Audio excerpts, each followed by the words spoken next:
Kom ons blaai in ons Bybels na Efesiërs hoofstuk 6 en wel van vers 13 af. Ag, kom ons lees maar weer van vers 10 af, dan kry ons die verband baie mooi van die skrifgedeelte. En ons lees saam tot by vers 15. Efesiërs hoofstuk 6 en daarvan vers 10 af gaan ons saam lees.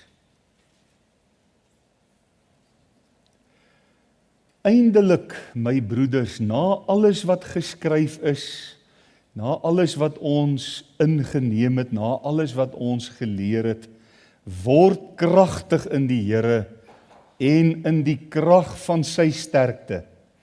Trek die volle wapenrusting van God aan, sodat julle staande kan bly teen die liste van die duiwel. Want ons worstelstryd is nie teen vlees en bloed nie, maar teen die owerhede, teen die magte, teen die wêreldheersers van die duisternis van hierdie eeu, teen die bose geeste in die lig. Daarom, neem die volle wapenrusting van God op, sodat julle weerstand kan bied in die dag van onheil, en nadat julle alles volbring het, staande kan bly. Staan dan vas, julle lendene met die waarheid omgord, met die borswapen van die geregtigheid aan, en as skoene aan julle voete, die bereidheid vir die evangelie van vrede. Net tot daar lees ons vanaand saam, ons gaan ook dan daai eerste 3 dele van die wapenrusting vanaand behandel. So net so bly sit, dan vra ons dat die Here sy woord vir ons sal seën. Hemelse Vader, ons kom daar uit die wêreld daar buite, waar die stryd dikwels vel is, waar daar dinge oor ons lewenspad kom, wat 'n mens amper soms nie kan dink nie, nie kan verwag nie. En dan besef ons die sielevyand is 'n realiteit, is 'n werklikheid. En hy spits hom toe op elke kind van die Here.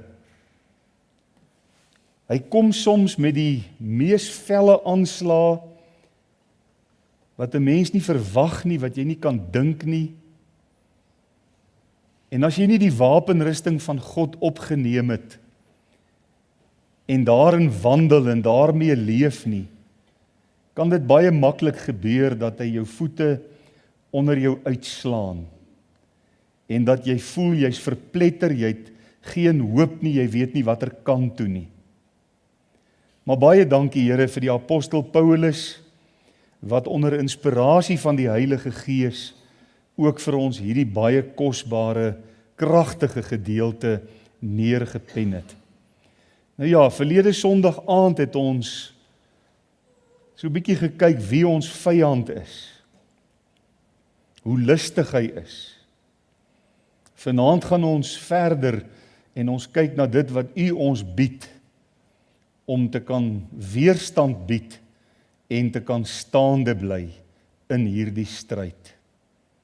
En daarom wil ek elke kind van God vanaand, wat hier teenwoordig is, en ook miskien elke een wat op YouTube ingeskakel is, wil ek aan U opdra, en ek wil bid, Here, maak vir ons hierdie gedeelte in hierdie aand in die eerste plek verstaanbaar, maar dan ook stel ons in staat dat ons deur die Heilige Gees se werking hierdie wapens kan opneem, weerstand kan bied, staande kan bly in die krag van God se sterkte.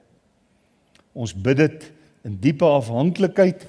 Here, ek wil ook net asseblief tannie Antoinette, wat vanaand daar in Steve Biko Hospitaal opgeneem is, wil ek aan U opdra, en ek wil bid, help vir haar deur hierdie nag.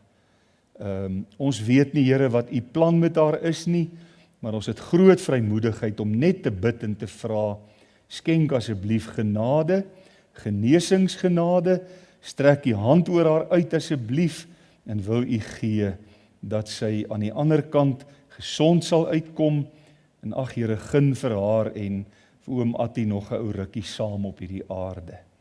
Dankie dat ek vir Gert en Jorina kan bid, wat hierdie week wat kom, 63 jaar getroud is. Seën vir hulle ook, Here. Dankie vir hulle voorbeeld en vir 'n pragtige huwelik wat U vir hulle gegee deur al die jare. Dankie dat ons dit alles kan bid in Jesus se kosbare naam. Amen.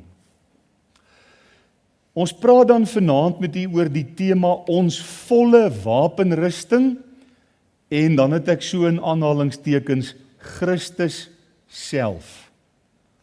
Die wapenrusting is nie 'n klomp goeters nie, al lyk dit so, maar dis die Here Jesus self. En ek hoop dat soos wat ons hierdie gedeelte vanaand oopbreek met die hulp van die Here, dat dit vir ons almal dan so duidelik sal wees. Almal van ons ken hierdie gedeelte in Efesiërs wat handel oor die wapenrusting van God. En almal van ons weet hoe belangrik dit is in die stryd wat ons teen die sielevyand het. En ek het dan in die gebed vanaand ook genoem dat die wapenrusting is nie 'n klomp dinge. Jy weet, daar's mense wat in die oggend, dan gaan staan hulle daar voor die spieël by hulle klerekas, dan sê hulle, nou sit ek die helm van verlossing op. Nou trek ek die borswapen van geregtigheid aan. Nou neem ek die skild van geloof op. Miskien is jy baie opreg as jy dit so doen, maar dis nie hoe dit werk nie. Die wapenrusting is 'n lewenswyse en die wapenrusting is Christus self. Ons sal dit vanaand sien. As jy in die lig van die hele skrif kyk na die wapenrusting, is ek oortuig dat die bedoeling van die apostel Paulus, wanneer hy die wapenrusting, die volle wapenrusting, dis ook 'n baie belangrike woord wat ons nooit moet uitlaat nie, nie net deeltjies van die wapenrusting nie, die volle wapenrusting moet aan hê, dat dit baie, baie dieper sny as net los stukke toerusting, gevegstoerusting, wat die Here vir ons gee. Ek wil graag vir u 3 skrifgedeeltes aanhaal, en ek wil vra dat u baie aandagtig saam met my daarna sal luister. Ons begin daar by Romeine 13 vers 14. Dit is baie maklik om te onthou, 13:14, en dis natuurlik dan Romeine. Daar staan, maar beklee julle met die Here Jesus Christus en maak geen voorsorg vir die vlees om sy begeerlikhede te bevredig nie. Maar beklee julle met die Here Jesus Christus. Dit is 'n baie belangrike onderwerp in die Nuwe Testament vir kinders van die Here. Dan in Galasiërs 4 vers 27 staan daar, want julle almal wat in Christus gedoop is. En ek wil graag net hier sê, die doop wat hier ter sprake is nie die waterdoop nie. Maak nie saak of jy aan kinderdoop of volwasse doop glo nie. Dit wat hiervan gepraat word, is nie die waterdoop nie. Dis die doop waarvan Romeine 6 in die begin praat, in die dood van Christus. Dis die ondervinding van redding, waar jy jou vereenselwig met sy dood en met sy opstanding, waar jy as dit ware in die geloof saam met hom sterf vir die sonde en saam met hom opstaan in 'n nuwe lewe om vir hom te lewe. Ons het op kweekskool geleer, Dominee Coetzee het vir ons geleer, 'n mens moet nooit die fout maak, as jy water sien, dan sien jy doop, en as jy doop sien, dan sien jy water nie. Die doop wat hier ter sprake is, julle almal wat in Christus gedoop is, het julle met Christus beklee. Dis nie die waterdoop nie, dis die ondervinding van redding. En dan Efesiërs 4 vers 24, ek dink dis vir ons almal duidelik in ons reeks uit Efesiërs, dat dit een van die uitstaande verse in hoofstuk 4 tot 6 is, waar rondom Paulus eintlik hierdie hele gedeelte gebou het, nê? Dis die draaipunt wil ek amper sê van hoofstuk 4, 5 en 6 in Efesiërs, waar daar staan en julle met die nuwe mens moet beklee wat na God geskape is in ware geregtigheid en heiligheid. So om die volle wapenrusting van God aan te trek, is ek in my hart oortuig is niks anders nie as om met die Here Jesus in sy volheid bekleed te wees.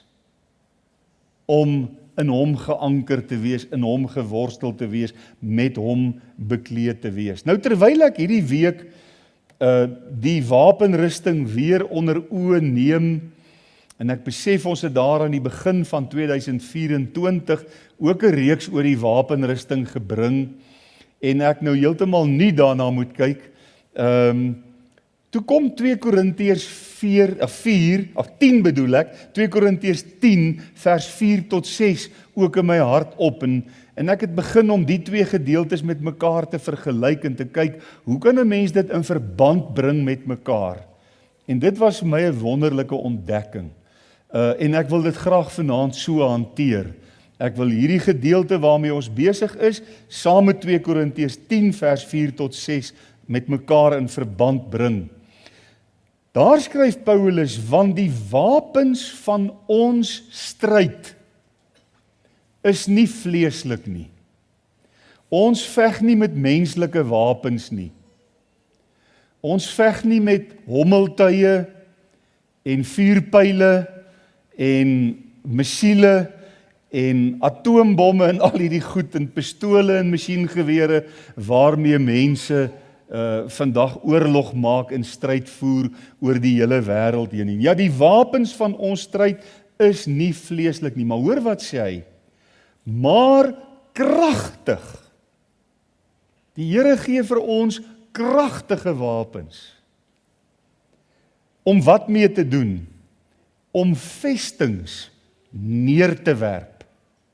En hier begin ons klaar agterkom dat die stryd vind in ons denke plaas. Dis nie 'n fisiese stryd waar ons 'n swaard uitpluk en ons is met die duiwel besig en ons worstel en ons stoei fisies, liggaamlik nie. Dis 'n stryd in die denke.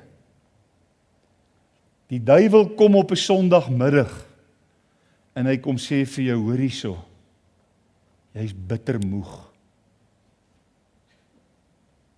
Jy gaan dit nie môre by die werk maak nie. Jy beter vanaand by die huis bly. Anders gaan jy dood. Is ek reg of verkeerd? Dis hoe die stryd gevoer word. Dis 'n stryd in 'n mens se denke. En nou sê die apostel Paulus, ons wapens is kragtig deur God om hierdie vestings wat die duiwel wil kom opwerp in ons gedagtewêreld, in ons denke, om daardie vestings neer te werp, om vir hom te sê, nee man, jy's verkeerd. Ek sal nie doodgaan as ek vanaand kerk toe gaan nie. Inteendeel, ek sal môre sterker wees. Ek sal beter vir die Here vaar, as ek vanaand saam met die kinders van die Here rondom sy woord bymekaar kom. Ek gebruik nou een voorbeeld, wat in ons dag 'n akute probleem is. Maar dis waar die stryd gevoer word, en op vele ander terreine in ons denke. Hoor wat sê vers 5, 2 Korintiërs 10 vers 5. Hy sê, maar kragtig deur God om vestings neer te werp, terwyl ons planne verbreek. Die duiwel het baie planne. Hy's vindingryk, maar hy's ook eintlik nie so vindingryk nie, want hy kom met dieselfde planne oor en oor en oor, en hy hou aan om mense met dieselfde planne uit te vang. Maar wat sê die woord? Met God se wapens kan ons hierdie planne verbreek. En elke skans, dis 'n stronghold, né? Elke skans wat opgewerp word teen die kennis van God. Sien nie wat probeer hy doen?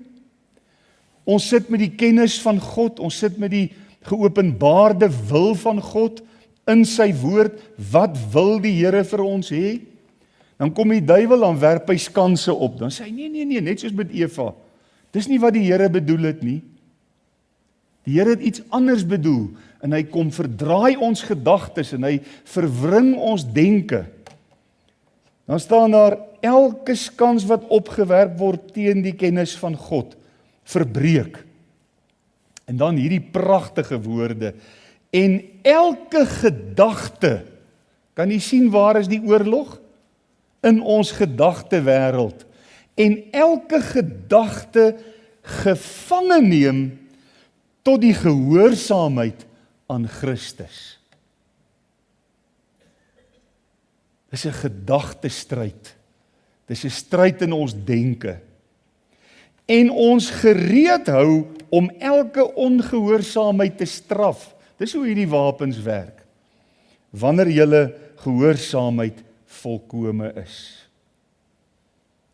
Die worstelstryd waarvan Paulus in Efesiërs praat, wat nie teen vlees en bloed is nie, maar teen die owerhede en die magte en die wêreldheersers van die duisternis van hierdie eeu, is meestal 'n stryd wat plaasvind in ons gedagtes.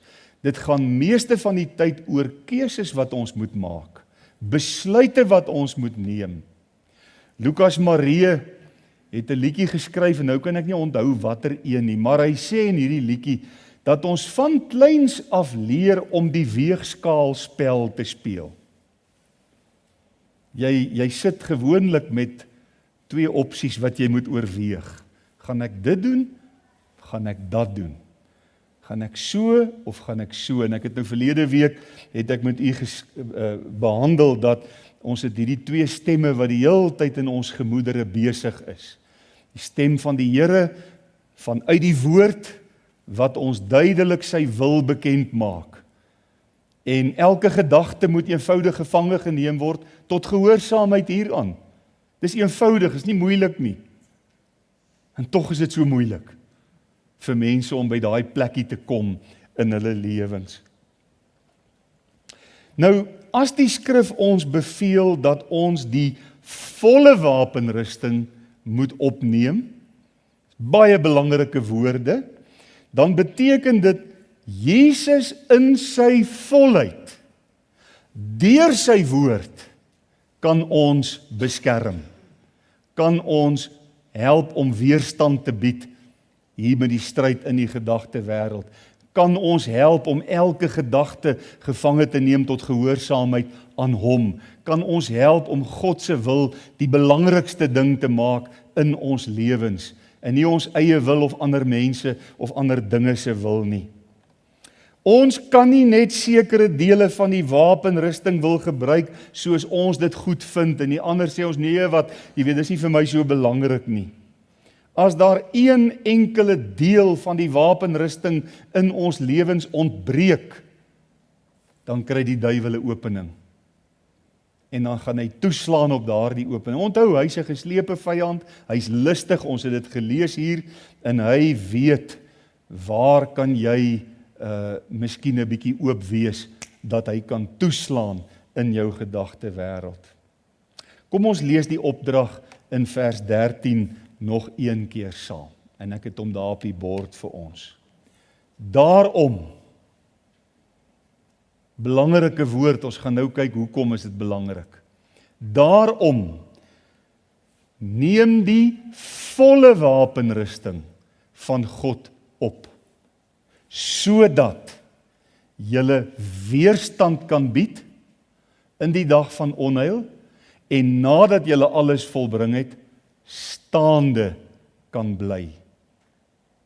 Dit is 'n geweldige, kragtige teksvers, wat vir ons hier in die woord van die Here neergepen is. En wanneer 'n mens die woordjie daarom lees, is die eerste vraag wat in jou gemoed opkom, waarom? Hoekom sê hy daarom? Wat is die rede? Omdat ons in die vorige verse gesien het, die vyand 'n werklikheid is. Omdat die stryd wat ons teen hom het, vel is. Hy slaan elke dag toe. Hy probeer elke dag skanse opwerp in ons lewens. Hy probeer elke dag om vestings rondom ons op te rig. Hy probeer om ons gedagtes van God se woord af te kry.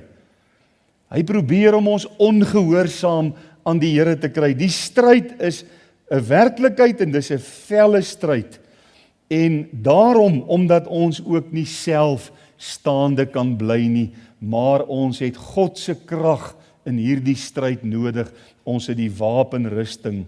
Daarom, sê Paulus, neem die volle wapenrusting op. Nou ons gaan vanaand kyk na 3 van die dele van die wapenrusting. In die eerste plek, die gordel, Christus, ons waarheid. Staan dan vas, julle lendene met die waarheid omgord. Ek weet nie of ek jy al vertel het van die vriend wat ek daar in Mosselbaai gehad het nie, 'n gereformeerde dominee. Ek en hy was saam op die gelofte komitee, dominee Arie Stavast. En ek wonder eendag by myself, wat se van is dit? Nou voor ek nog met Nederlanders te doen gehad het. Dit klink so half soos een of hy daar uit die Balkanlande kan uitkom, hierdie Stavast, so bietjie Russies of iets. En ek sê vir hom, Arie, wat is jou van? Wat se afkoms? Hy sê, nee, ek is 'n Nederlander. Dit beteken staan vas. Sta vast. Sê ek, o, goed. Nou word ek ook wakker. En dis wat die woord hier ons oproep. Staan dan vas. Julle lendene met die waarheid omgord. En ek het vir ons daar so 'n prentjie gekry van 'n Romeinse soldaat met sy tuniek en met sy gordel, sy leergordel, 'n stewige leergordel. Die ensiklopedie, die Bybel-ensiklopedie sê dit was omtrent 15 cm, 'n halwe liniaal breed, en dit het ook daar om jou rug te ondersteun, en dit het selfs jou onderlyf beskerm. Maar die groot ding van hierdie gordel, dit het alles bymekaar gebring, want u kan sien hulle het so 'n los jurk, nê, daai tuniek wat hulle aangehad het, was so 'n los jurk, en die ding moes mooi bymekaar gehou word met hierdie gordel wat hulle aangetrek het.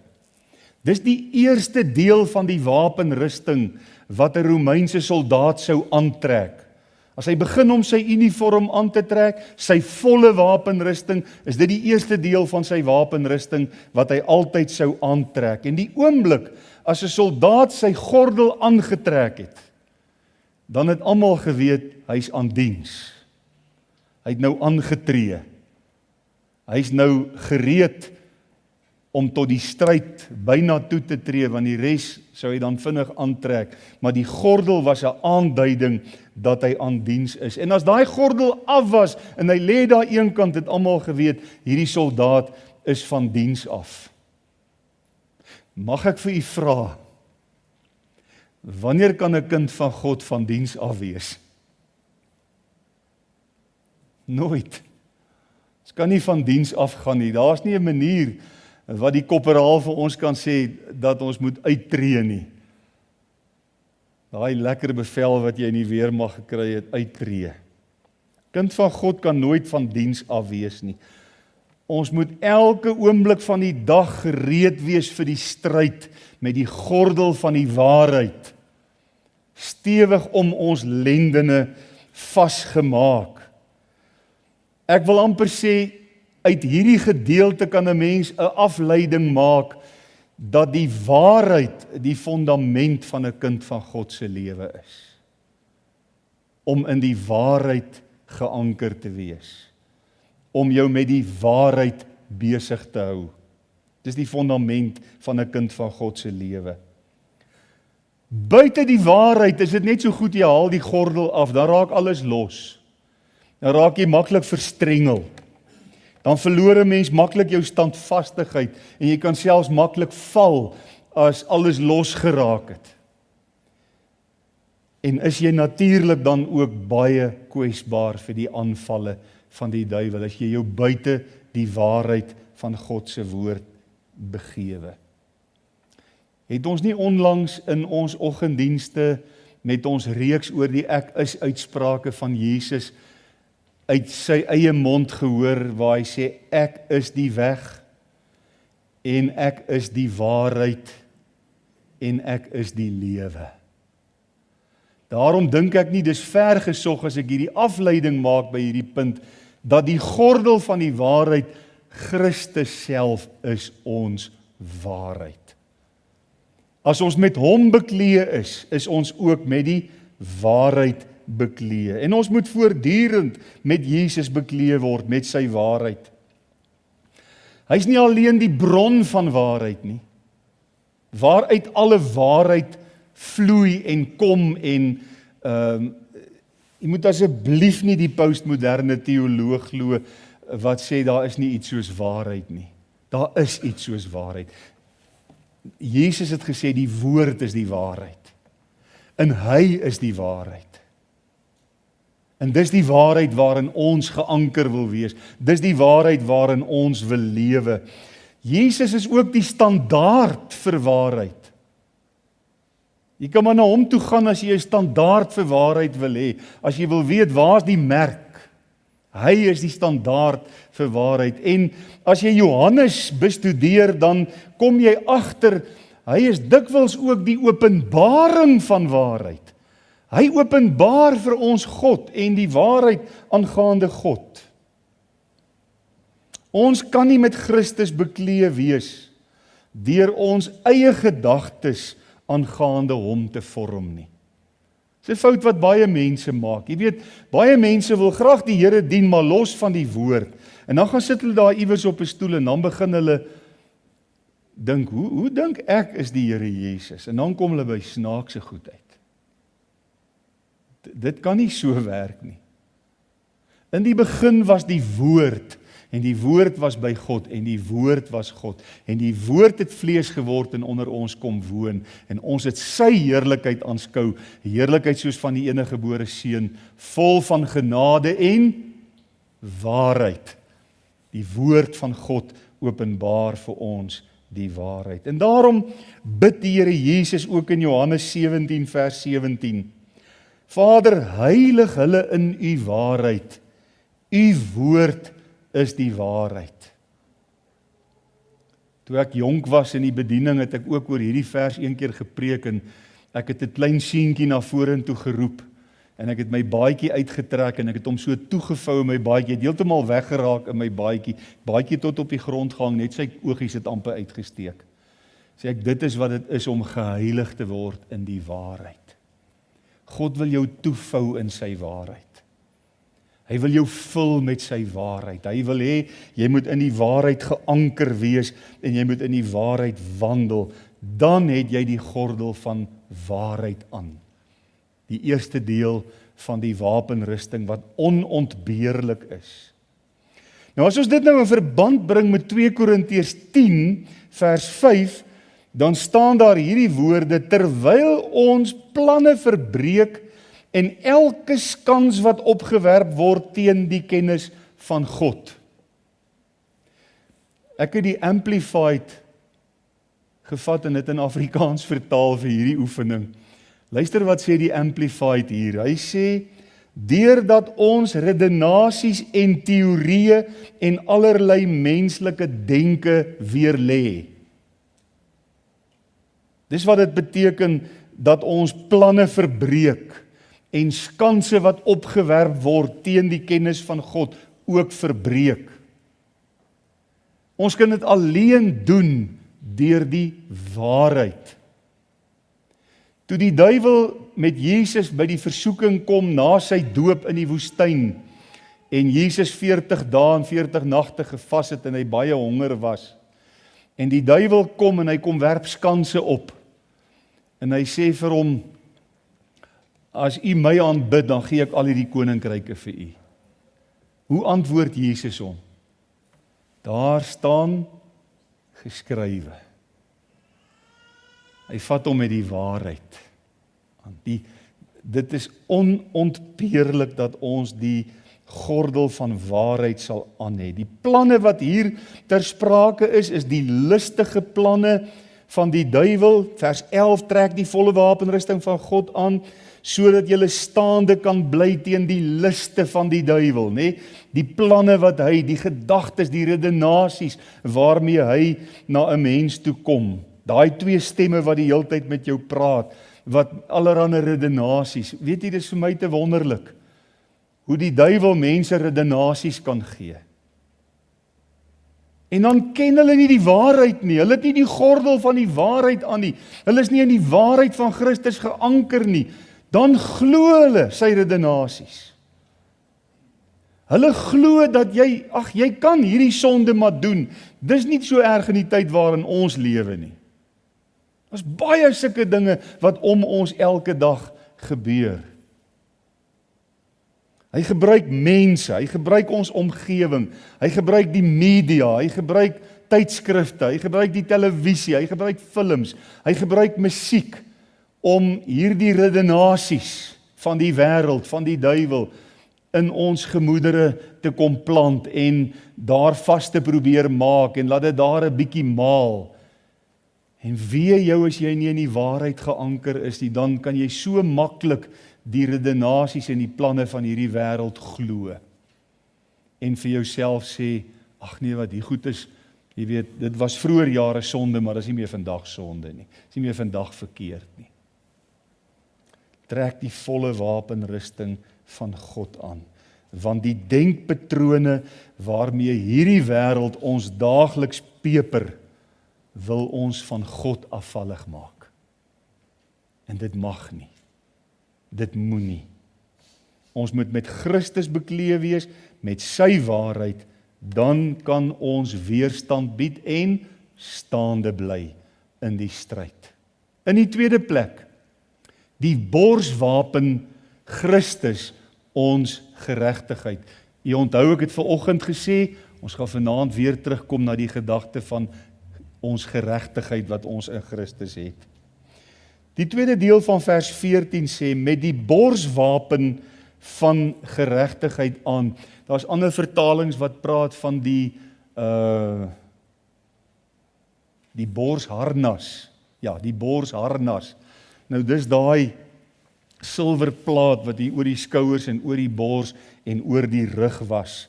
Nadat die soldaat sy gordel vasgemaak het, is die tweede ding wat hy aangetrek het, die borsharnas, en dit was om sy bors en sy rug te bedek, van metaalplate of baie sterk leer. Jy kry ook 'n borswapen van baie sterk en dik leer wat hulle gehad het, om dan te keer dat die spiese en die pyle en wat ook al in die hart of in die ingewande en die organe kan deurdring. En so is die soldaat dan beskerm teen 'n lewensgevaarlike area as hy hier getref sou word. Dit is interessant as jy nou na moderne oorlogvoering toe gaan, en jy het seker op die nuus gesien dat daar gisteraand weer 'n skietery in Washington was waar president Trump hulle diner gehad het. Dit lyk of die ou miskien hom wou skiet, ek weet nie, maar een van die veiligheidswagte is dan getref, en wat het hy aangehad? 'n borswapen, 'n koelvaste baadjie. En daarom het hy nie seer gekry nie, en is hy dan ongedeerd, het hy daarvan afgekom, anders kon hy dalk vanaand dood gewees het. Wat beteken dit dat Christus ons geregtigheid is in die geestelike stryd teen die vyand? Wel,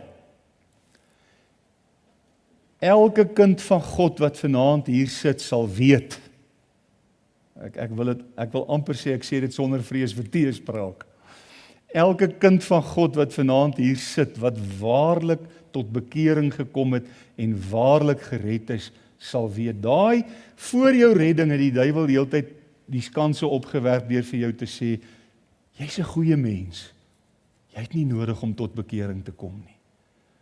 Jy's gedoop toe jy 'n ou babietjie was. Jy het glad nie, jy weet dit, daar is jou naampie is daar in die boek van die lewe geskryf. Jy het groot geword in 'n goeie kerk. Jy het groot geword in 'n Christelike huis. Hy het hierdie skanse opgewerp om jou te kry, om nie by die kruis uit te kom en gered te word nie. Mag ek gou 'n vraag vra? Wie moet almal gered word? Alle mense. Daar's niemand wat nie gered moet word nie. As jy sterf sonder dat jy gered iewers langs die pad is in jou lewe, gaan jy jou oë in die hel oopmaak. Dis wat die Bybel baie duidelik leer. Maar die oomblik toe jy tot bekering gekom het, en jy worstel met 'n gedagte, wat se kans kom werp die duiwel nou op? O, jy sê jy's gered, maar kyk wat dink jy? Kyk wat doen jy? Kyk hoe word jy kwaad vir ander mense? Kyk hoe verloor jy nog jou meer? Jy kan nie gered wees nie. Dis onmoontlik. En dis presies daar wat baie kinders van die Here begin worstel met geloofsekerheid.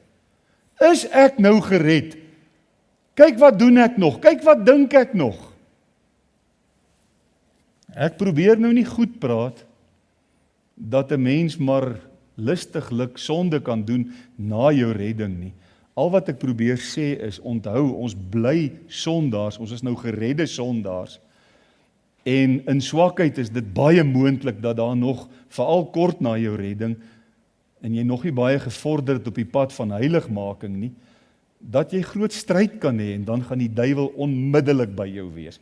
En hy gaan jou peper met hierdie, o, kyk nou net, jy sê jy's gered, hoekom dit, hoekom dat, hoekom sis, hoekom so? Hy wil jou wys maak, jy's nie goed genoeg nie, jy kan nie gered wees nie, kyk wat het jy nou weer gedoen?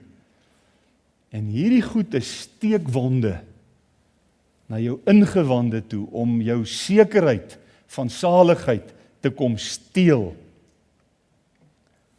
Ek wil weer sê, ons moenie onsself regverdig en verkeerde dinge goed praat nie, verkeerde gedagtes of dade, of wat dit ook al is. Ons mag dit nie goed praat nie, ons mag nie sê, ag, ek is nou maar eenmal 'n ou mensie, jy weet, ons het maar almal ons ou swakheidjies, en daarom doen ek nou nog hierdie dingetjies nie. Nee, dis nie hoe ons moet redeneer nie. Maar voor God staan ons, nie op grond van ons prestasies nie, maar op grond van Christus se geregtigheid, wat hy op ons rekening kom plaas het. Wat sê die Bybel vir ons? Hy, die sondelose, is sonde gemaak vir ons, sodat ons kan word, wat? Geregtigheid van God in Christus. En die oomblik wanneer 'n mens gered word uit genade, dan vind die groot teologiese woord regverdigmaking plaas. Christus verklaar jou regverdig. Hy spreek jou vry. Jou status verander voor God van 'n verlore sondaar na 'n verloste mens, 'n geredde mens uit genade. Jy is nie meer onderworpe om hel toe te gaan nie. Jy's vrygespreek. Jou sondes is vergewe, hoewel jy nie volmaak is nie. En wanneer die duiwel jou op hierdie vlak kom aanval, dan moet jy die borswapen van geregtigheid aan hê en vir hom sê, weet jy wat? Ek voel nie goed oor wat ek verkeerd dink en wat ek verkeerd doen nie. Dis vir my verkeerd, ek wil dit nie doen nie, en ek sal dit na die Here toe neem. Ek gaan dit verseker nie met jou uitmaak nie, ek het niks met jou uit te waai nie. Maar ek wil net vir jou sê, my geregtigheid is op grond van die bloed van Jesus. My geregtigheid, my vryspraak is omdat hy my op grond van sy kruisdood vrygespreek het. Nie op grond van hoe goed ek is, en hoe wonderlik ek is, en wat se goeie en wonderlike dinge ek doen nie. Romeine 8 vers 1 sê so mooi, daar is dan nou geen veroordeling vir die wat in Christus is nie. Hoeveel veroordeling is daar?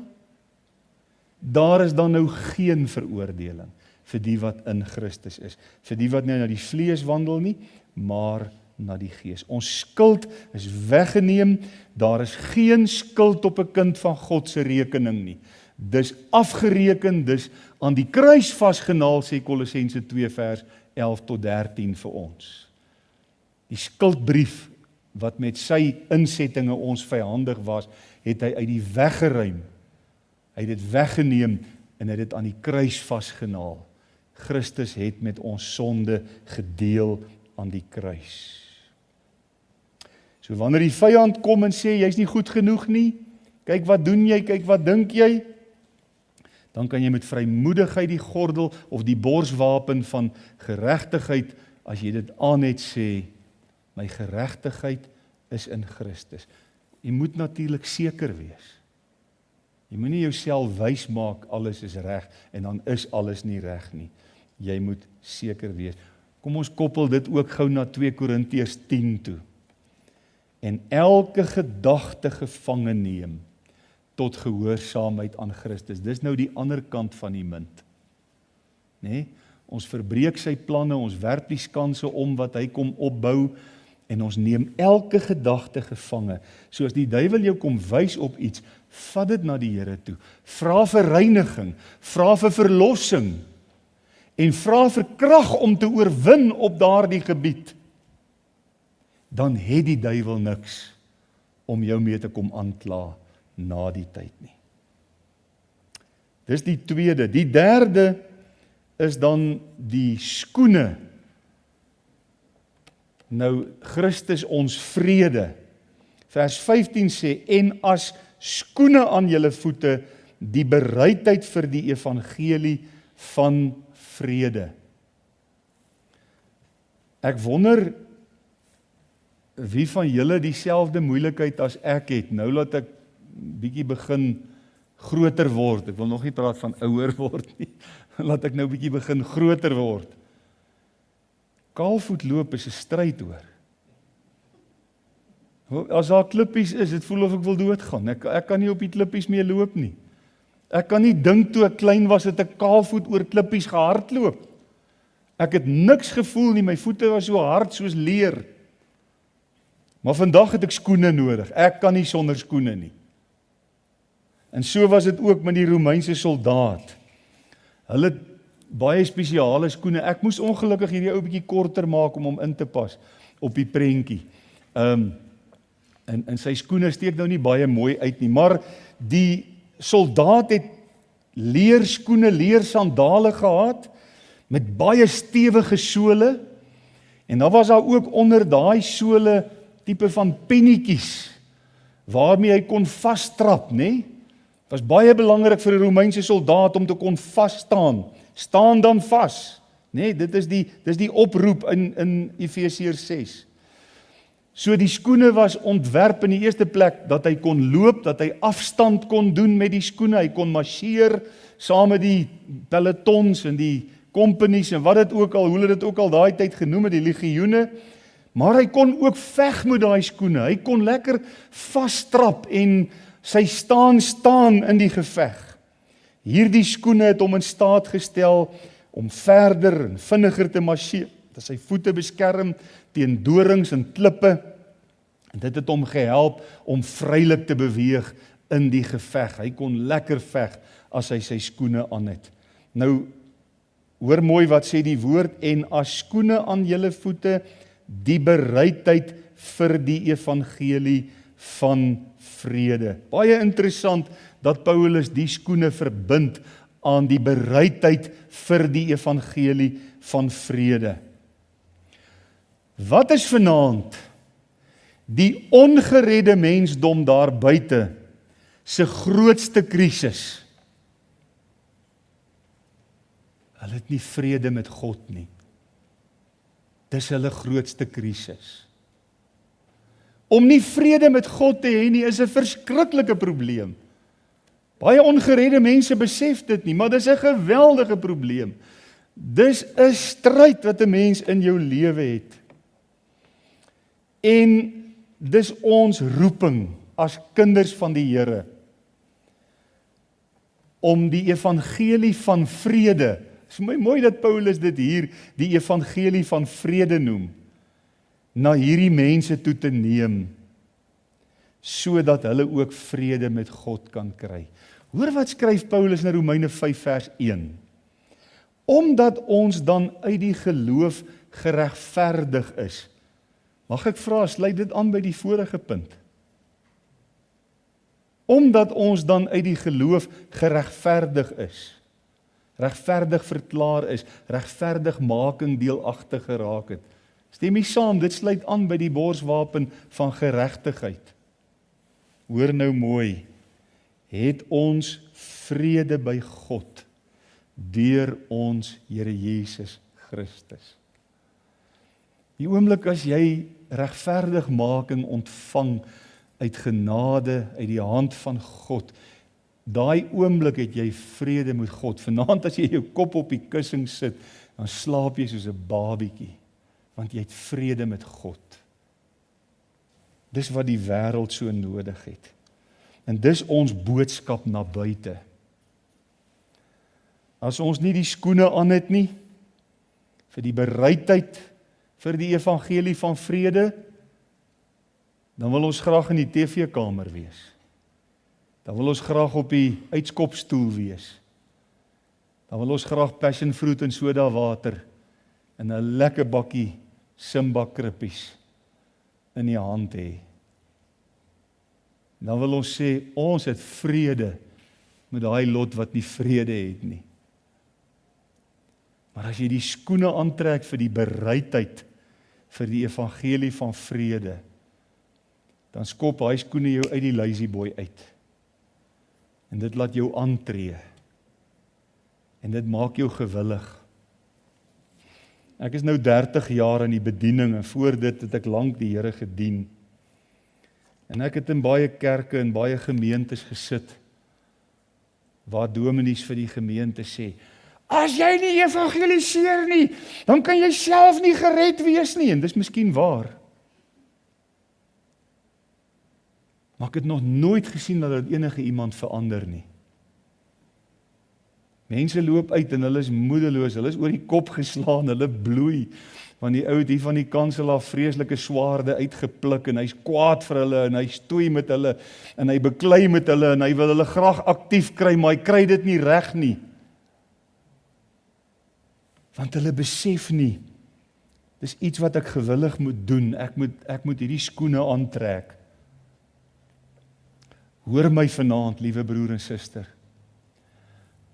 As jy vanaand op die lazy boy is, met krippies in die hand, en 'n lekker koeldrankie, en jy het vrede met hulle wat verlore gaan, dan is dit, as jy waarlik gered is dit omdat jy nie die skoene aan het nie. En nou het ek vir jy slegte nuus. Daar in die TV-kamer op die lazy boy is jy 'n oop teiken vir die duiwel. Dis daar waar hy beheer kry van jou gedagtewêreld. Dis daar waar hy jou ingewande aanval. Wil jy nie maar die skoene aantrek nie? Wil jy nie aanmeld maandagaande by die EE3? En nou is ek nie slinks nie hoor. Ek's nou nie lustig soos die duiwel nie. Ek's nou net baie prakties. Ek het iets ongelooflik hier langs aan maandagaande sien beginne gebeur. 'n Nuwe ywer by mense wat daar vroeër nie was nie. Hoekom? Net omdat hulle die skoene aangetrek het. Christus ons vrede. En omdat daar 'n passie is dat ander mense ook die vrede moet kry wat ek het. En daarom is die lazy boys maandagaande leeg. Die duiwel haat dit hoor. Hy hou niks daarvan nie. Hy hou daarvan as jy sê, nee, ek kan nie, ek wil nie. Kom meld aan. Volgende semester begin ons weer met vlak 1. Kom meld aan. Kom stel jouself tot God se beskikking. Trek die skoene aan. Moenie bang wees nie. Daar's ander kinders van die Here wat dit saam met jou doen. Jy sal verstom wees hoe die Here jou help daar buitekant. Kom ons sluit af. Ons het stilgestaan by die eerste 3 van die volle wapenrusting. Ons kan nie net 1 of 2 of 3 dele of 4 of wat ook al nie. Ons moet die volle wapenrusting aan hê. Elke deeltjie daarvan, dan is ons ten volle met Christus bekleed. En wanneer ek nou weer 'n geleentheid het, ek is nie seker wanneer dit is nie, sal ons oor die laaste 3 praat. Maar ons het vanaand stilgestaan by die gordel, Christus ons waarheid, die borswapen, Christus ons geregtigheid, en die skoene, Christus ons vrede. Is dit nie wonderlik nie? Ek hoop u sien dit ook raak. Ek hoop nie ek sê dit uit my duim uit nie, maar dit is vir my baie duidelik. Die wapenrusting toon ons posisie in Christus aan. Dit toon ons wandel met hom, nie 'n klomp goeters wat ons elke môre daar voor die spieël denkbeeldig aantrek nie, maar om in Christus geanker te wees, met hom bekleed te wees. As ek in die môre opstaan, moet ek eintlik dadelik kan sê, dankie Here Jesus, dat ek met u bekleed is. Bekleed my opnuut met u self. Dat ek ook vandag in u volheid uitgaan en vir u gaan lewe. Ons leer vanaand dat Christus hou ons by mekaar in sy waarheid, soos wat die gordel daardie tuniek by mekaar gehou het. Hy beskerm ons ingewande met die geregtigheid wat hy op ons rekening kom plaas het, die oomblik as hy jou uit genade waarlik red. Hy maak ons bereid om van hom te getuig deur die vrede wat ons met hom ontvang het, toe hy ons regverdig verklaar het. Romeine 5 vers 1. Sou u met my saamstem, as ek ten slotte sê, as Christus nie jou waarheid is nie, is jou denke nie beskerm nie. Is jou denke oop. As Christus nie jou geregtigheid is nie, as jy nie weet van 'n dag in jou lewe toe jy uit genade gered is nie, het jy nie rus in jou hart nie. Is daar nie vrede nie. En as hy nie jou vrede is nie, kan jy nie op jou voete vas staan nie.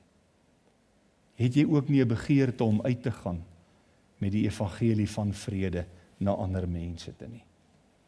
So wat bly vir ons oor? Wat sou u sê? Wat bly vir ons oor? Vers 13. Daarom, neem die volle wapenrusting van God op, sodat julle weerstand kan bied in die dag van onheil, en nadat julle alles volbring het, staande kan bly. Amen. Here Jesus, ons besef net vanaand hoe absoluut nodig ons u het. Ons kan nie sonder u nie. U is inderdaad ons waarheid, u is ons geregtigheid, u is ons vrede.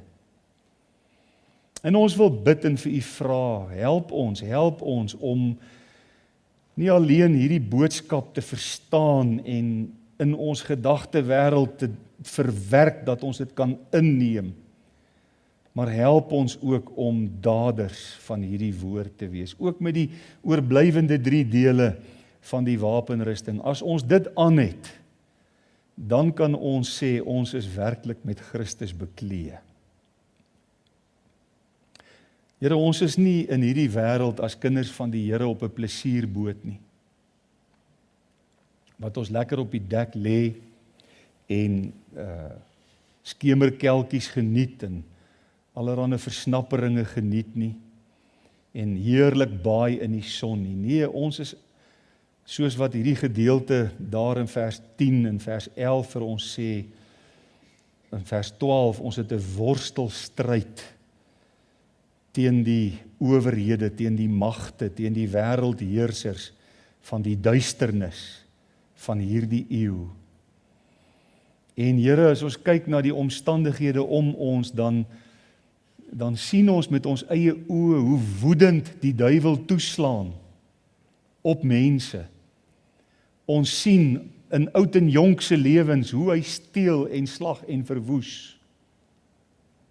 Ons sien hoe hy begeerig is om soos 'n brullende leeu toe te slaan en mense te verslind, dat daar van hulle niks oor is nie.